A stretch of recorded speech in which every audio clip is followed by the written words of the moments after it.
The second phase of the process is where you create your course. We've organized the steps in a particular order to maximize efficiency.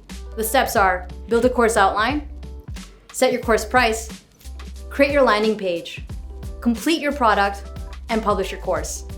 A key concept of this phase is the idea of a minimum viable product, or MVP for short. An MVP is a lean version of your first course that allows you to test your concept.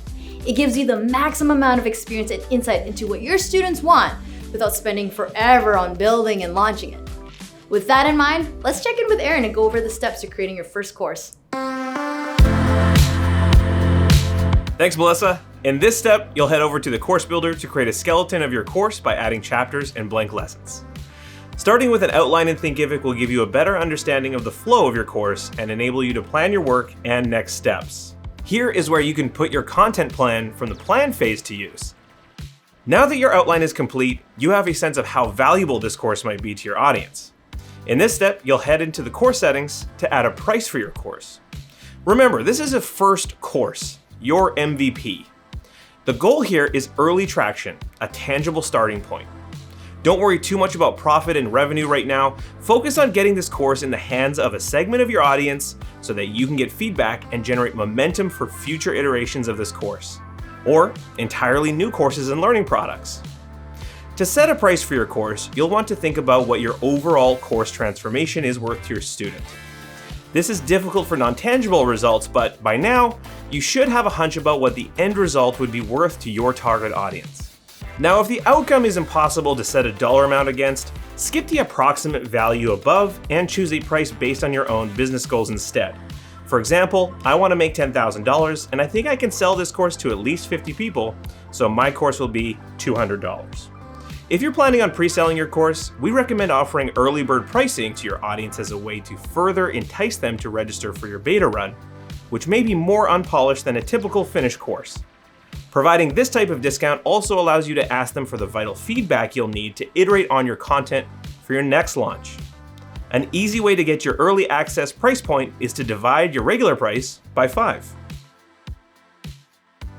With a course outline and pricing complete, you can turn your attention to one of the most important elements of your first course, a sales page. A sales page or landing page is like an online salesperson that sells your course to anyone who walks by. It's what you will send to your audience in the launch phase, a web page that lists the benefits of your course, the course outline, an instructor bio, and a checkout for them to purchase or sign up for your course. If you've done your homework, a landing page can be built and published in under an hour. For an MVP, successful Thinkific course creators tend to focus on communicating the value that the course provides with clear headlines and benefit statements, and avoid spending too much time finessing the design of the page before it's launched. After launch, when you're getting traffic, feedback, and maybe enrollments is when you can start to finesse the look and feel of the page to optimize its performance.